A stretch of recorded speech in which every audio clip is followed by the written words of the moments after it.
We're good. Hello and welcome to another episode of SuperCoach Insider. My name is Ben. And I'm Chris. And unfortunately, we are talking about Collingwood today. You mean fortunately? With the Collingwood team analysis. So, Chris, I'm going to let you take the reins. Of course, as you do. I mean, I don't support the team for nothing. It's going to be a great one. It's interestingly with Collingwood, which is I find completely fascinating.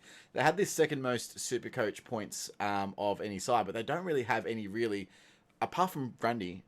There's not really much else in terms of real great premium value. That's true. I mean, can we just have a quick little moment, Chris, to interrupt with Dane Beams? Look, I think all best to him. Hats off to him. Let's just hope he gets to a happy place. I mean, it can't be hard. I know a few people, and even myself, have had tough times. So, look, if you are doing it tough out there, please do seek help. I know we laugh and talk a whole bunch of smack, but seriously, though, you're not alone. You can reach out, and I just hope he finds a good place. I thought it was absolutely really good of him. He gave up his premiership medal, and he put that up for donation. And regardless of Buckley's greatest efforts to try and actually get a premiership medal, he was unsuccessful to finally get that premiership medal. And I'm just happy that Eddie Maguire, and they bought it and they've kept it in-house. And I think that's just a happy story. That was a good end to that Happy story all around. I would have been upset if the clubs didn't buy it because just you don't want to just out there. I don't know. Well, just like CommBank buying bloody Shane Warne's baggy green cap for $1 million, and then they're going to put it in the, I think it's in the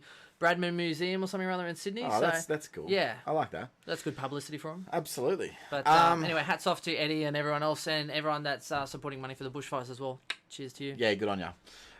So Collingwood have the round 13 bye, which is probably your worst bye that you want. And unfortunately for them, their main relevant player in Grundy shares that same bye with Melbourne. Why is it the worst bye round, Chris? For the people out there that can't understand that, why isn't the first bye round the worst bye round? The first bye round, once you get through it, you can trade to players that are from that first bye round. Whereas the second bye round is harder to you can't really trade him in because it's that awkward middle stage. And also the teams around in that bye are all they have there's a heavy amount of premiums in it, so it's a tough bye to navigate. So there's a heavy amount of premiums in that middle round. It's mainly the fact that you at the 12th bye you don't have many teams that you can select players to replace your current players with. So however the round 11 guys are the round 12 is the first, round 13 is the second. The round 12 players, there's only 6 teams that you'll be able to select from, and the round 13 one. By round 14, you've got 12 teams to select from. So you've got more of an opportunity to upgrade to different players with different buys.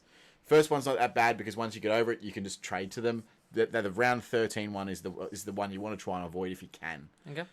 So that's why they have a ridiculously tough fixture, and I'm like, they had a tough fixture last year, and I'm like, fair enough. It's not because they play Brisbane twice, is it?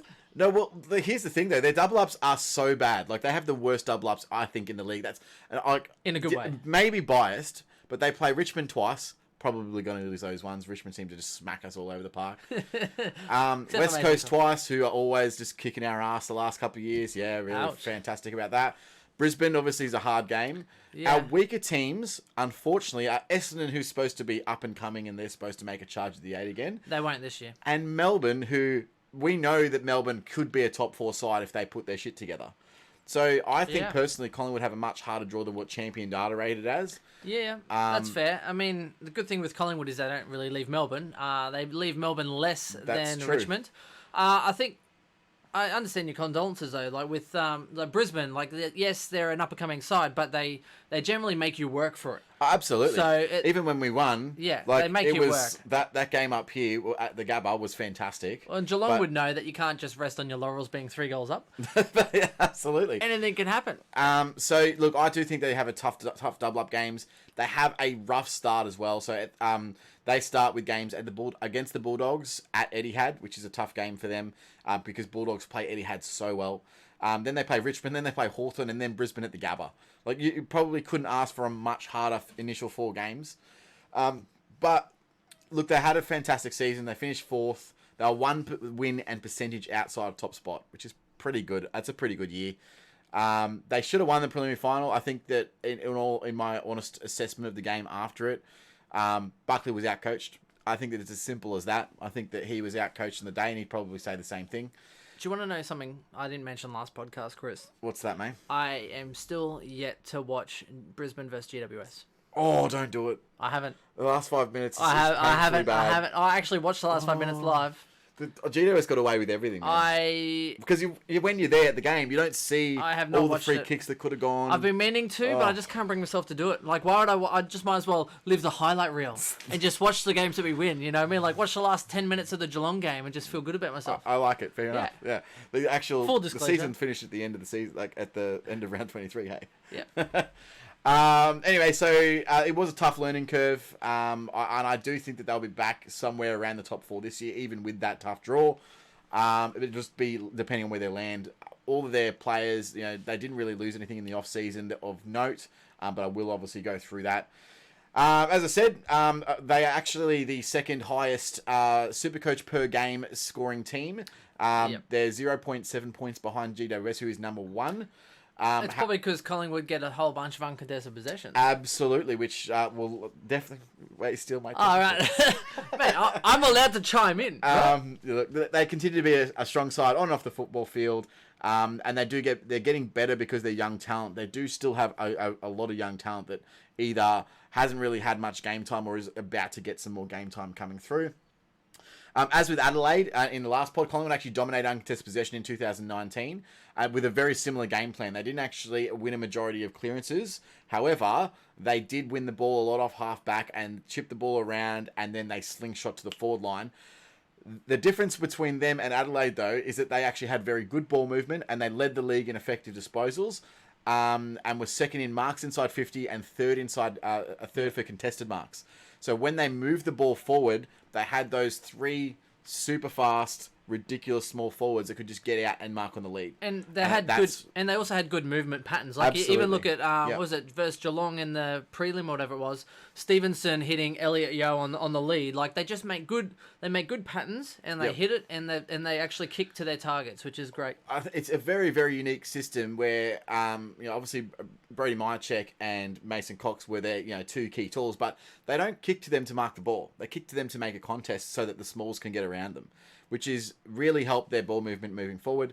And it's something to watch this year because I think they might have a slight change there. All relies really on Jordan De Goey. I think he's easily Collingwood's best player now. I was going to say, Chris, that could be a good life lesson for some people there. Sometimes they say they want big, but really they just want the small. So they say they want it, but can they take it? Is the difference. Chris, you can't say that. You have to be subtle. No, I'm more direct than that. They're setting up for the big, but they just want the small. Of course, I like it. Let's talk a big game.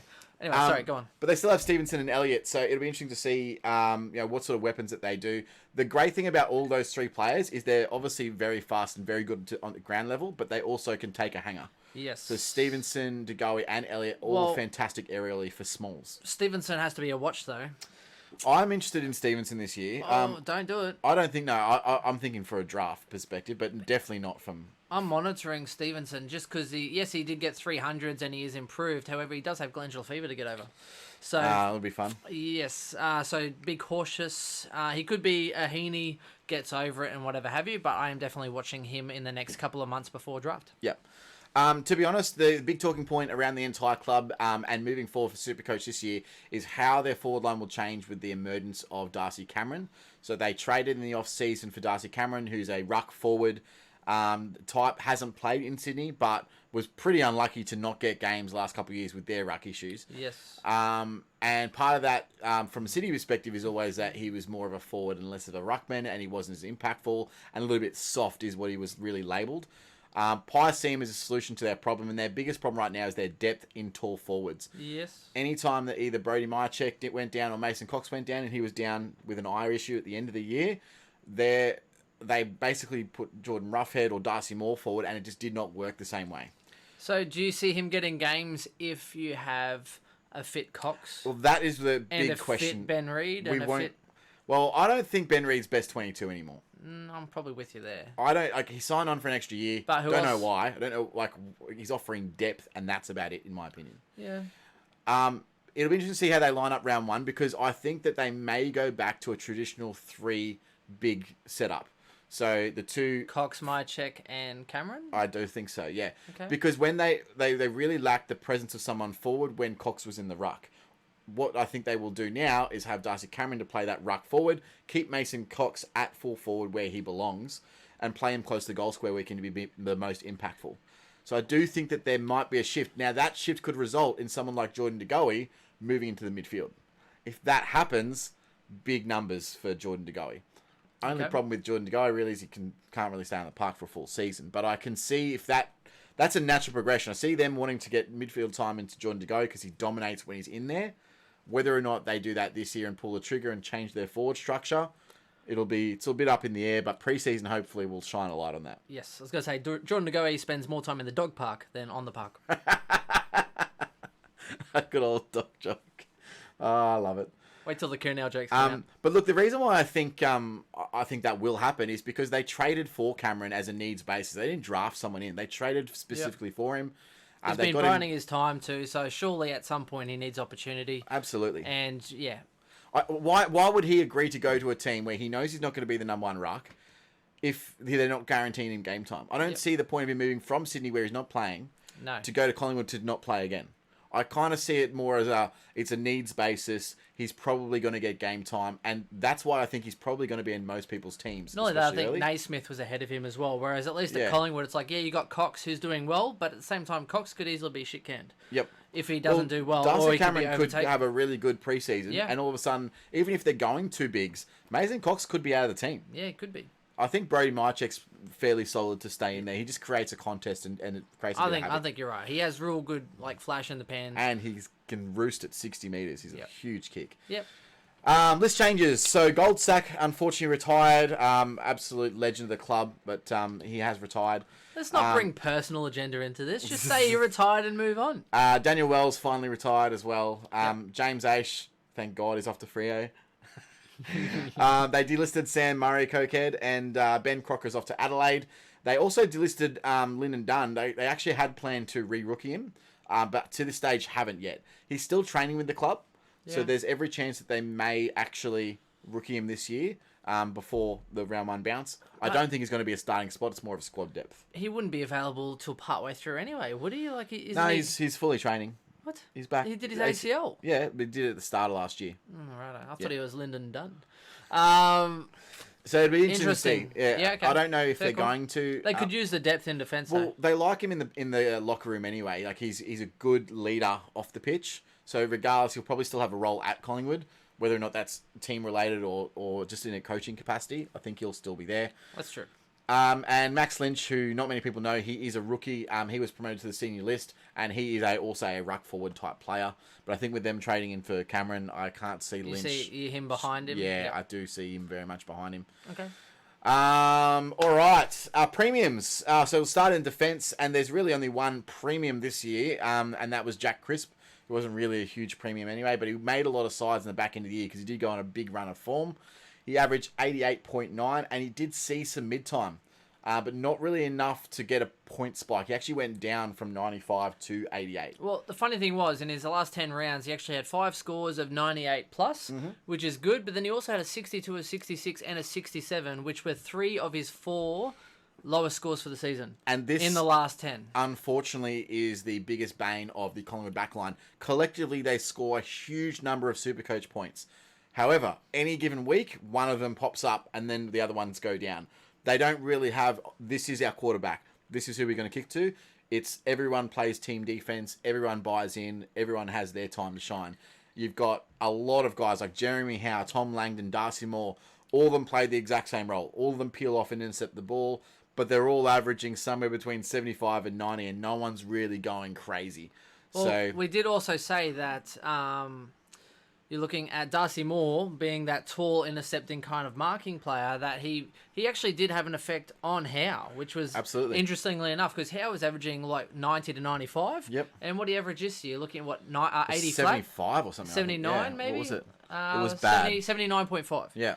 So 79.5. Also, Jeremy Howe only had 68.8% time on ground, which is horribly low. Yep. I know he had a few issues, but still, that is definitely not a good return. Tom Langdon will return, and Ooh, that could... No, is he not? Tom Langdon. Here's the story though. The story, I think he he returns. he got injured. He rested for 2 months, and apparently that rest for 2 months didn't actually help his chronic knee cartilage injury. Oh, great. So he then had surgery, and he's unlikely to play early. So okay. for me, I would avoid it in draft. I would wait until he came back. I would let someone else take that risk at a 74.7 average. He had an issue. I think he had some knee cartilage issues or whatever. And they're like, hey, rest will do it. 2 months of rest. The season finishes. They start to get in the preseason or whatever. Rest hasn't finished it, so I fixed it. So they then put him off for surgery. So apparently, by the reports that I've seen, he's unlikely to play early. He might, but I wouldn't be. So it just counting depends it. on his recovery. Correct. Okay. So hold But off he definitely on that comes one. back this year. Oh, he's very, And- very good for them, but just, as far as Supercoach and draft, don't do Well, it. the good thing about Langdon coming back is he frees up one of their other defenders to play higher up the ground. Because realistically, you've got Roughhead and Moore who'll take the 2 keys. Yep. And the third tall would usually fall to either Jeremy Howe Scharenberg, if he's fit. Scharenberg is not really, I don't think, best 22 if everyone's fit. Ooh, So which is a shame because he's such a talent. he is. And he's also coming back from injury as well. But again, another intercepting defender. They have a lot of these players. They've also got IQ or Isaac Keenor Yes. that they want to try and get into the team. So I'm not exactly sure how they're going to line up round one in defence. It's a very, very interesting proposition. They've got so many of the same type. So how they roll out this year. They were playing Tom Langdon in more of a lockdown role in the back end of 2018 and the start of last year. So we'll see how that rolls around. Yeah. What I think about Jack Crisp is that, I don't think there's a spot for him in the midfield. On the wing, yeah, but is that going to really increase his average? Maybe. I don't know. Yeah. I think it's a risky effort to go for him in standard. He's got everything to make it. He has a high ceiling when he's on. Yeah, He and he can go definitely huge. accumulate. Like when they Yeah. use him, they really use him. But the problem is that his fantasy numbers are better than his Supercoach numbers, right? So he Yep. averaged 88.9. So he's definitely his disposals. He's go long down the line. The long down the line just doesn't work sometimes. The 50-meter kick to no one is also called the crisp kick. The Chris. And In classic Chris look, fashion, he could. a very easy turnover goal. Yes, correct. He could average you low 90s. He could be top 10. I can't see him being top 6, which makes him not start relevant And with the bad buy. for me. Yes. And if you're only going with 2 premiums, I don't think he's with in the the mix. value in defence, I know not many people will start him, so don't start him for that reason. He's also someone, because It's- he gets those really stinker games, you'll pick him up during the season for the same price. You don't need to start with him. He's Yes. someone you can upgrade to. I agree. If he does start to do well and you want to bring him in, you can bring him in for the same price. It's not Absolutely. not a big concern. He's not going to hurt you. Unlike a Sicily type who probably around the same kind of, or actually no, not the same price. Maybe Sicily's a little bit more expensive, but Sicily has a high ceiling. Mm-hmm. Sicily could hurt you if he gets on a run on games, whereas Crisp, you'll be able to get him at the same price. Absolutely. And Risk reward. It's I do think, I don't think there's much value in a Chris pick either. So for draft purposes, you pick him where you wouldn't pick him below 88. I don't think he's worth picking at 90 or 95 over someone else. I think you'd pick him at 88. At a stretch, 90. 88 to 90. He's 88.9. Yeah. I wouldn't pick him over 90. I think you'll just take him around that. I'm probably the 90 one to or leave him under. because I can't stand watching Yeah, him you play. are. See, from an from an unbiased point of view, I'd pick him around the 90 average or below. He's the one and I'm very animated when I watch the football. As you know. He's your Dane Rampy, Chris. Oh mate, I tell you what, I yell so much. He's your Dane Rampy. I yell more at Jack Crisp than I've yelled at anyone on that team, and I love the boy, but Jesus, he makes some dumb Actually, decisions. he's not my Dane Rampy. Dane Rampy I don't hate. It's just more he did well last year when I said he wouldn't. It's more spite than anything. It's more my caddy. Yeah. Caddy, who, above all yes. things, I swear at caddy. There you go. FC. Yeah. I don't need a caddy. Now on to mid premiums. So obviously the big mover this year was Trelaw. We didn't even talk. Oh, you're going through mids, right? Yeah. Okay. So Trelaw, 615k I was like, averaged. Where's Grundy in all this? Mate, I'm going through the sequentially, mate. Sequentially. I caught up. Averaged 113.4. It was a career best year for Trelaw. He increased his disposals per game by 3 and also led the competition for disposals. By his confession, he believes it's mainly due to the 666. So he is of the opinion that the way that the 666 works, it allows midfielders or accumulators to actually get the ball more, which I don't know if that's true, but that's what he said. So he does look to. There's no really foreseeable role change. So I do consider probably a similar output. I think that's probably his peak. Yep. I don't see him as a 120-ish averaging I don't see him player. as a 120, but he could go 115 plus. Yeah. 115 to 120 isn't out of reach. Absolutely. And I think the thing that's in his favour is you're not going to remove Treloar from that midfield. You'll remove like a Pendlebury and the side bottoms, and those guys he's managing go that out. midfield for the next 10 years. Even Adams, yeah, correct. Yeah. Treloar he will be in that midfield, and you won't get him out of it. Absolutely. The good thing with his stats, though, is that he did average 123.6 over his last 10 rounds. He did. After the bye, he did have a huge one against the Suns as well. I know a few people threw a cheeky It's a VC. 170 or something, isn't it? Yeah, it was huge. I knew a few people threw a VC on him as well, which went absolutely massive.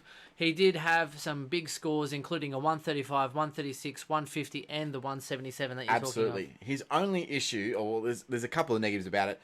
His kicking efficiency is only 55%, which is terrible for a guy who gets as much uncontested ball as he does.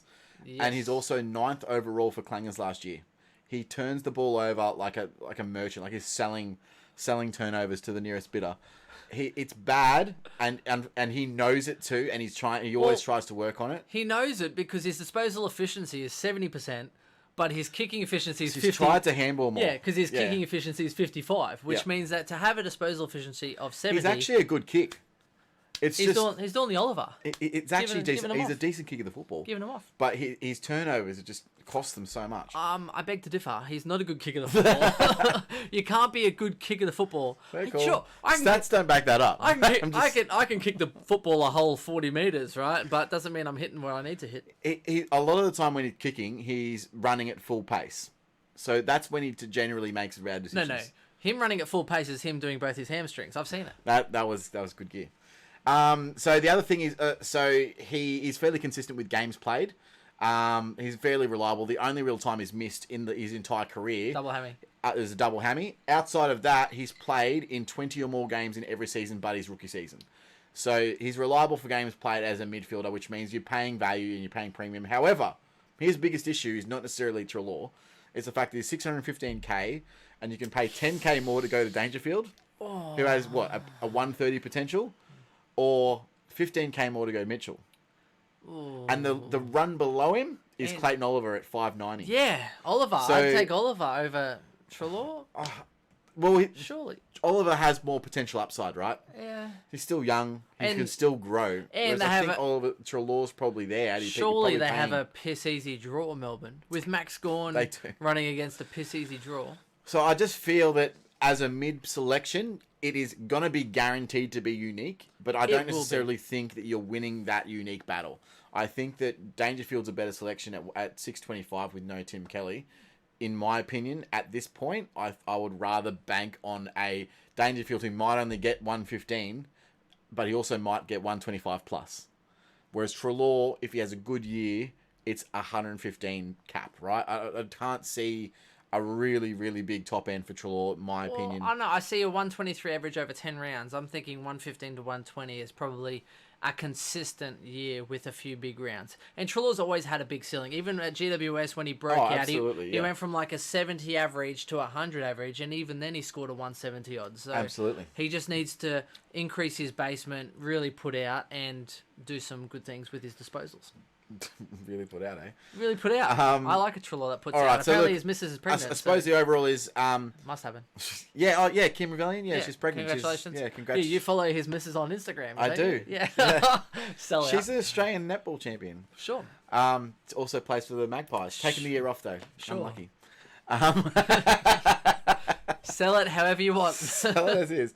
So, look, I think overall with Treloar, I'm not advising the pick, but I'm not against it. Like, there's so many reasons to pick him. But to me, I don't think he's top tier enough to spend 600k plus. Okay, I agree with you. If you're picking Treloar, you're picking him on a pod basis only when you could be getting a proven person in that top 6 for around the same price. Absolutely. Yep. Okay. Other consideration. So your key there is don't pick pods for pod reasons. No, exactly right. Just because it's a pod doesn't mean it's a good pick. You still got to make more points than the other person. It's funny though, because we started last year. People criticised me for my starting squad, but once we started, I brought in pods at a drop price, like an Elliot Yeo and a few other people, Daniel Rich towards the end of the year at a drop price, and you get your pods that way. And I still finished 360th. Do you know what I mean? You don't have to start with the most point of difference side in the world. You wait for those pods to drop and you bring them in. Yep, I absolutely 100% agree with you. Moving on. So there is a couple other mid-premiums to talk about, but not really anything that of note. Obviously, we've got Pendlebury there. He's averaged 100 plus in the last 12 seasons, which is ridiculous. Absolute champion. I don't see that changing. I think he'll still probably get 100. His role's not going to change, but I don't think it's going to be a standard viable. He went from being Mr. Dependlebury to Mr. I don't even know how you say it, inconsistent Pendlebury-ish. He went... He's still as inconsistent as a 33-year-old could be. Okay, yes, right, but yeah, he's still averaging 103. Averaging well. I'm talking, 104, sorry. but used to you'd be like, okay, Dependlebury 100, and yes, things have changed. But and now I know these things other are games changing, are dropping in, and yeah. But now it becomes more of a smart sense. Whereas if the game's gone and if you're winning it, possibly he might withdraw a little bit. No point burning yourself if you're winning, right? Absolutely. But you would see he was inconsistent. He had 111, 115, a 119, a 127, 133, 135, 138, 138, 146. Huge games. Awesome, right? But he also paired scores, and we're talking paired, a 66 and a 71 game to game, side by side, and then a 72 and a 74 side by side. Yep. And then a 79 and an 85 side by side. So now, I think a little bit of that is role. He's been asked to play different roles throughout last year. Because he's old! Well, it's mainly to fill gaps in the team. Like, he can do whatever, like, it's that experience that he can play wherever they want. They could put him in the forward pocket, he'd kick 40 goals. I don't know about that. His marking's not great. It's the one aspect of the game. For a guy who's 192 centimetres... Using his chi. Yeah, using his chi. Fair enough. I don't know, I'm just saying. Anyway, he's a good guy. Again, I would say avoid in standard, but very viable in draft as his second or third midfield selection. He's still going to get those big scores. Great vice-captain option. I think he's all right. I think he's a good score. Now, one that's sort of a little bit under the radar with a lot of potential is Taylor Adams, 525k, so not really cheap enough to really be impactful at that price. I wish he was a defender again. I know. He averaged 96.7. However, he played 5 of the last 6 games of the season, and he averaged 106.2 in those games. He's been injured, and he's always injured, which is his biggest issue. Is he just can't run out a full season. But if you can get his body right, he's got great value in a draft league where you might pick him up at, say, 100 average. I still think he provides a lot of value at that mid spot. Yeah, look, I get, okay, yeah, around 100 average, that's fair. But here's the thing, though. He's had, one full season? That's his biggest issue, is that. One full season. Absolutely. So do not pick him in standard because he does... You can't pick him in standard. Absolutely a flash in the pan. 1 in 6, 1 in 7? How many seasons has this guy played? He just doesn't last a full season. One time. He's just injury prone. Even Brad Crouch can last a bloody season. Like, just, I like Taylor Adams. I like what he does. I want to pick him more times. However, my head just won't let me do it. I think he provides so much for Collingwood. He provides so much for the game. Yep. But as far as picking him, even for standard, for draft, just make sure that you are aware that there could be a chance he only plays you 15, 16, 17 games. It's just one of those things. And at the moment, he had just before Christmas, had a lower leg problem, was in a moon boot, was missing training because of it. So they reckon he should be back after Christmas. But again, it's one of those things. If it's classic Taylor Adams. If it's not your hamstrings, all of a sudden it's a lower leg injury. Like, what's going on? Yeah, he's unfortunate because he's one of the best at his type of, that Collingwood lack. Collingwood lack that real grunt midfielder. Yeah. He is that player. And when he's not there, you can tell that they lack in that department. So I really hope he does get better because Collingwood are a better team when Taylor Adams is up and about. He's part of the Adams family. Instead of being all messed up, looks, he's just messed up physically. Fair enough. Now, there is some draft value out there. I'll just quickly mention, obviously, Steel Sidebottom.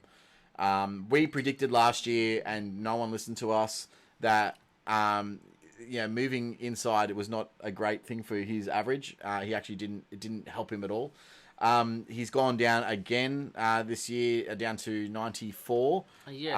I don't think that it's worth picking him up at all in standard, and in draft, I reckon you can get him for around what he is. And the thing... it's not a value pick. Not a value pick. You'd pick him on probably around true average, or maybe hopefully get even lower for some additional value, but he has played 65 of 66 games, so he is very durable. Reliable for that. Yeah. That's the last 3 seasons. The season gone, he did get 10 hundreds, including 5 over 118. Absolutely. However, and this is a crucial part, and this hurts, 5 scores of 67 or less.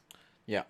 67 or less. Slightly role related. That hurts. When he was on if his mainstay is on the wing, he can get big numbers and perform really well. Otherwise, he goes missing, like against GWS. He goes missing behind the ball or in front of the ball quite often. See the GWS game? Yeah. Where was he? The lowest disposals, and I can't remember the stats. I did see the game. But there were multiple Pies players that had the fewest disposal that they've had all year against GWS. Can we not talk about that in game? a final. So upsetting. Hey, you brought it up. I did bring it up. In a final. The other one, of course, is Dane Beams, and we do wish him all the best. I hope that he comes back, as he's an absolute jet if he gets up and running. He's only priced at 81 points per game. I think that you can definitely get a good draft value out of him. I think he does play round 1. I think he comes back to the club. Yeah, he will. And I don't know the inner club or how he's actually feeling. I know he's going through a lot. No one does, and if they did, they wouldn't speak. But usually in these sort of situations, they do get themselves right in pre-season.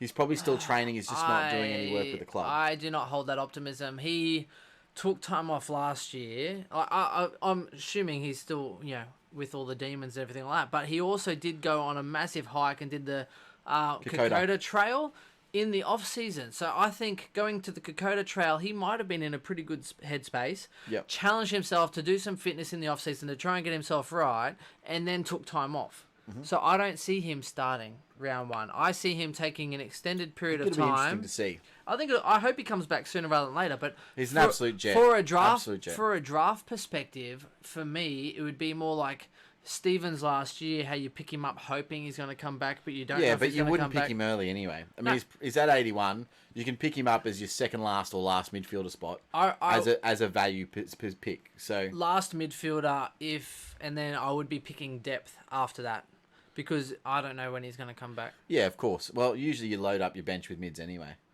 Try and plug those holes.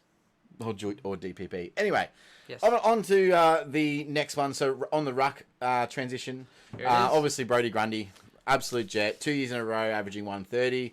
So good. He will be the number 1 SC player locked into most sides at the start of this season. However, there is one caveat with his role. Watching the preseason, because unfortunately we don't know if Collingwood are going to play that extra tall, and if they do, how much is that going to impact Brodie Grundy's time in ruck? I don't think it's going to impact it too much. I don't think so either. But even with Mason Cox around the ground, and who he can tap out, and they were using him to tap out. Difference is what now? Mason, 3 tools? with Mason Cox playing forward, he played forward 90% of the game. Okay. So he was only very much in the ruck for 10% of the game. Whereas, if you get someone who's playing ruck forward like Darcy Cameron, and you play them as a tall, in a 3 tall system, he'll probably play more ruck time. I'd argue a figure might jump up to 15 to 20%. That could adversely affect Grundy's numbers. So maybe like a 120 or a 115. Which means he's overpriced, and then you should get Gorn as that number 1 instead of. True. So I am of the opinion that Grundy will still be the 130 averaging player that we all know and love, and why would you change a broken formula? However, watch it in preseason. It's going to be really interesting. If they do start lining up with that 3 tall ruck system, I would just be wary of it, because it could impact Brodie Grundy adversely. Just a little bit of it. That's fair. It's just something to take note of when you're watching the JLP. Just to look at Grundy's season as well, he had 5 130 pluses, 3 140s, 2 150s, 1 170.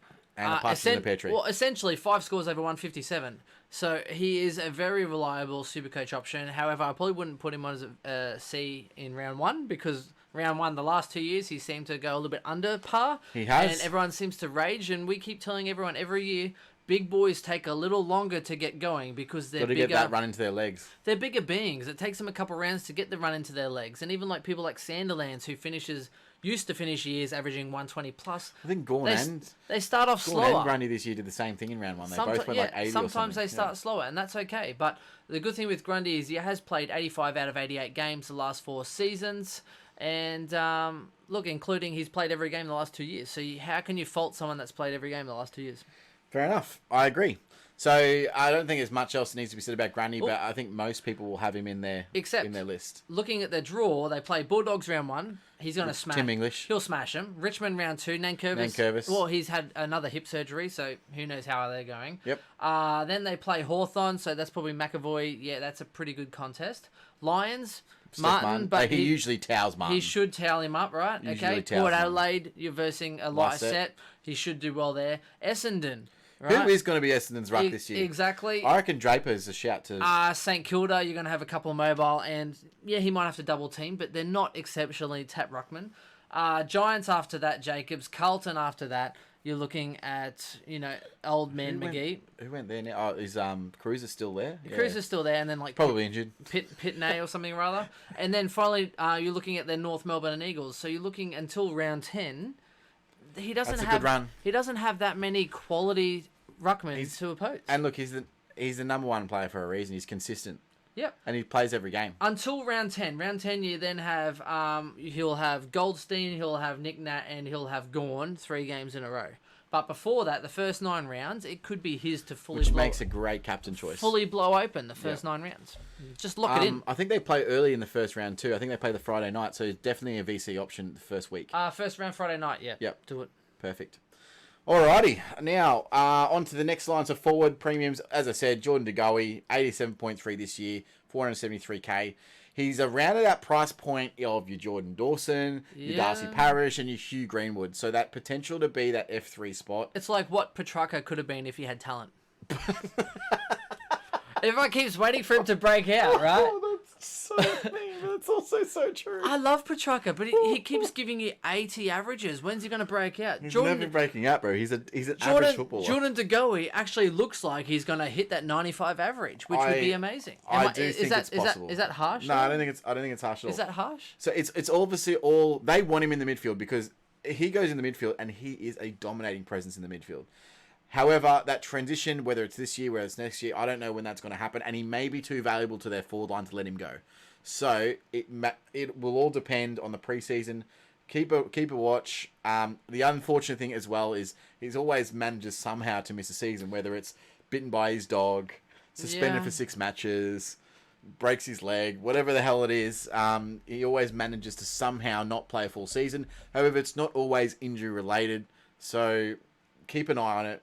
But he's just highly impactful with his disposals. He actually averages really low numbers, but his SC point per disposal is super high.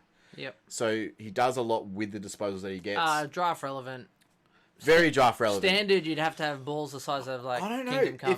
if he's showing that role. If he's playing pure midfield in preseason, why wouldn't you pick him? Well, I guess he's so underpriced. There's the an forward opportunity. line's so open with. Even with Beams out, if he doesn't start, there's definitely opportunity for someone to sneak in. It's a year that you could say either it's a breakout year or if he doesn't play that role, then you just wait. You can afford to wait until he breaks out and starts playing permanent mid minutes. What are the chances of him averaging 90 plus for the season? Do you think? If he plays midfield, guaranteed. Regardless of games played, let's take that out the window. But what do you think the chance of him averaging 90 plus? Good without being great. I reckon it's more likely than unlikely that he averages 90 What's the number? Plus. I reckon 60%. Okay, I was going to say 70. Okay. So which means that he's a solid choice. He's not going to be if you see him play midfield, you jump on him. You got to get on him. But even if he plays forward, he's still going to average you well. He's just not going to average amazing. So great draft choice regardless. Yeah. But for standard, if you see him play midfield minutes, would you be jumping on him? So 87.3 average, even with draft, get him slightly ahead of that just because of the upside. I reckon got to get him at 90. If he goes unders, you might lose 3 points per game. Who cares? You can make it up elsewhere. But if you get him around that 90 average, the upside, at least you could be making a lot more points. I'm looking forward to go this year. He's my favourite player by far at that club now. Yep. I think that's fair. Now, on to the rookies. So there are some other mid-prices that, you've got Stevenson and Elliott and stuff. Honestly, they are draft relevant a little bit. Yeah. But they're only averaging something. They're more like your F5, D5 or bench players. They're not really worth a huge conversation about. There is some valid rookies at the Pies this year. They drafted really, really well considering they had really late picks. So their first pick was 40 and 45. They didn't get into the draft because obviously they traded for Dane Beams and that pick went over to Brisbane. Yeah, thanks for that. You're welcome. And then we traded on. Actually, I think we kept that pick. Or no, we traded it to Port. Who knows? Idea. So who they picked up, so Jay Rantle and Trent Bianco is the first two, and both of them were draft sliders. They were tipped to go late first round or early second round, and they both slid out. The Pies were ecstatic with that. They actually had planned to go into the draft getting the best tall available, and they completely shifted their draft strategy once those guys slid. So they actually completely shifted their approach. Randall is 117k mid with an enormous tank, and just to put this in perspective, he broke the 2 kilometer time trial record at the combine by 14 seconds, which is ridiculous. At 550, so he went sub 6 minute 2k. He then went straight into the preseason, won both time trials at the Pies. That's above Tom Phillips and Steele Sidebottom, who have won it for the past 10 years. So he's literally just jumped straight in. He's a massive, massive engine, massive tank. Jesus. And he's kind of like a do-everything player. He's a bit raw in his talent because he's a former basketballer, as Pies love getting those ex-basketballers. And is a balanced midfielder who can play inside and out and do everything. Tackles hard and often. He averaged 6 tackles per game in the under 18 championships. Can go forward and kick a goal as well, and he averaged a goal a game. He can accumulate the ball as well. He averaged 25 disposals per game until he was moved to a wing in the championships, where he averaged 19. No wonder he got tackles. No one knew he was bloody coming. Yeah, right. He sneaks up. They're like, oh yes, and tackled. When he moved outside, so he's sort of an inside-outside midfielder, but definitely he's for SuperCoach relevancy, we want him playing inside. His outside, when he was there, he still averaged 19 disposals, but his contested possessions went down from 45% rate to 32% rate. So he dropped quite a bit. That's the thing, though. The fitter you are, the more outside you become, because all they need to do is put it out into space, and you'll get there before your opponent. I see him as a backup on the wings to Steele Sidebottom, and Tom Phillips. So if one of those goes down, he'll get games this year. But that's the thing. You have those that have the big brute and the contested possessions. The people that have time to spare, they get it to the outside. Absolutely. Whereas you have like the Tom Scullys, the guys that are fitter. They tend to the Isaac Heaney's. Oh, no, not Isaac Heaney. What am I thinking of? Isaac Smith. Isaac Smith. The ones that are on the outside, the fitter people tend to get the ball on the outside because there's paddock to burn if you get out there. Absolutely. So, yeah, that's cool. So I do think he will play this year. I odds on injury to the midfield on the outside, he will get a game. Yeah. And he's absolutely tearing up the track. I couldn't believe that he just rocks up day one at an AFL club and just smashes their time trial to bits. That's full on, especially if you get like an injury to Sidebottom, or you get an injury to Tom Phillips. Then he has to be the next best runner. He's next off. Exactly right. He's the best runner at the club now. That's insane. Anyway, Bianco is a 117 defender mid. Unlikely to get games early, I think, just because of the huge depth that Collingwood have behind the ball. As I said, they want to get Isaac Quaynor in the Quaynor, whatever IQ I'm going to call him. Giggity. They want to get him. Scharenberg's back fit. You'll get, as I said, Tom Langdon coming back as well, and you've got a fairly experienced core defenders.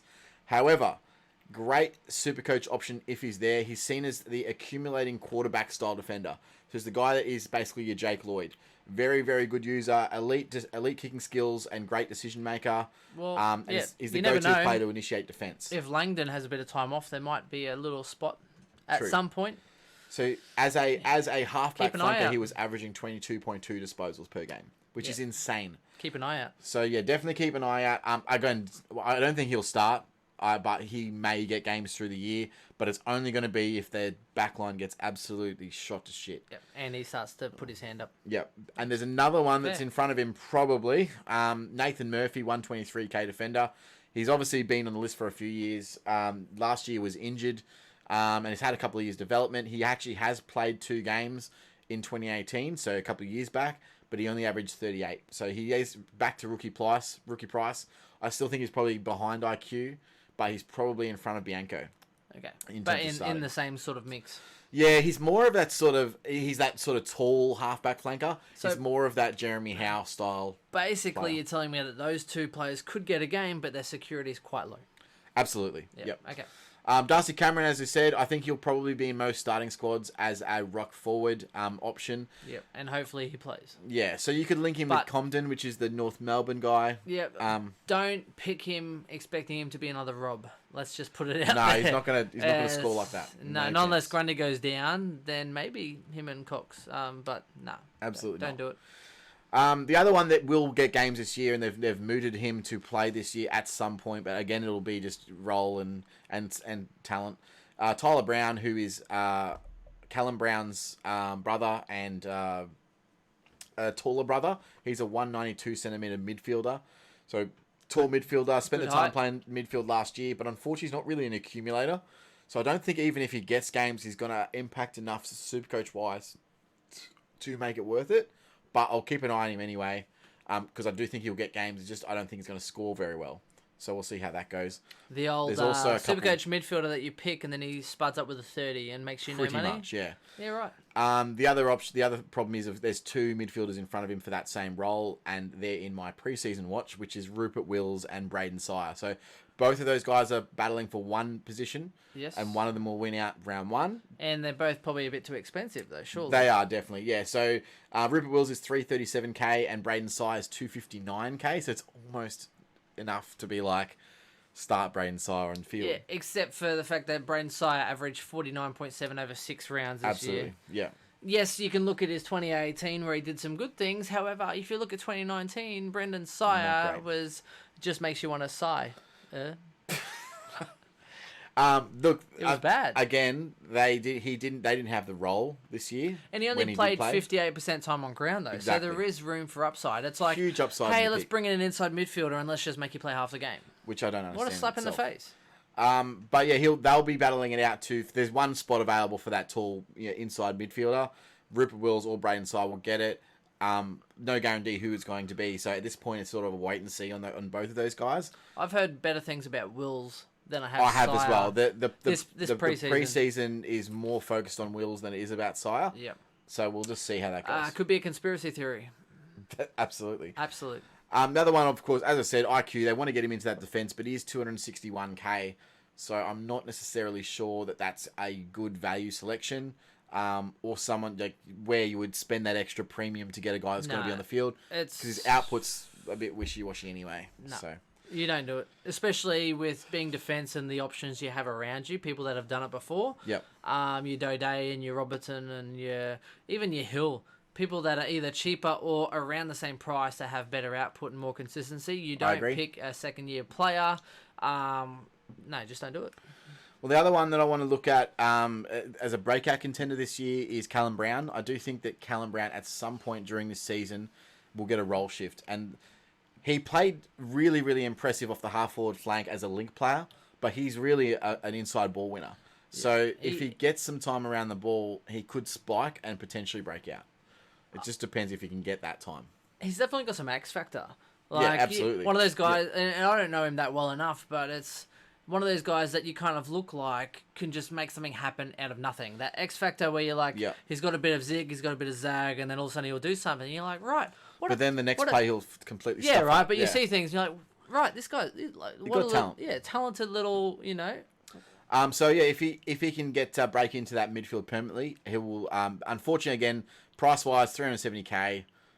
There's too many questions on that. No, and even then, even still, pass on draft. He's also not really locked into that 22, so just pass on draft, and if he starts to do well, try and jump on him early. That's for those kind of players. You want to have a couple speculatives, but you might as well leave it and watch them so you can jump on them first off the waiver. Absolutely. Don't jump early on those kind of guys. Jump people a bit more safer with upside, and then the ones that you actually think are below them, just keep an eye out. Like Chris does, like Clayton Oliver, pick him up quarter 1 when I try to pick him up at quarter 2 in JLT. It was great times, yeah. You're an asshole. You're welcome.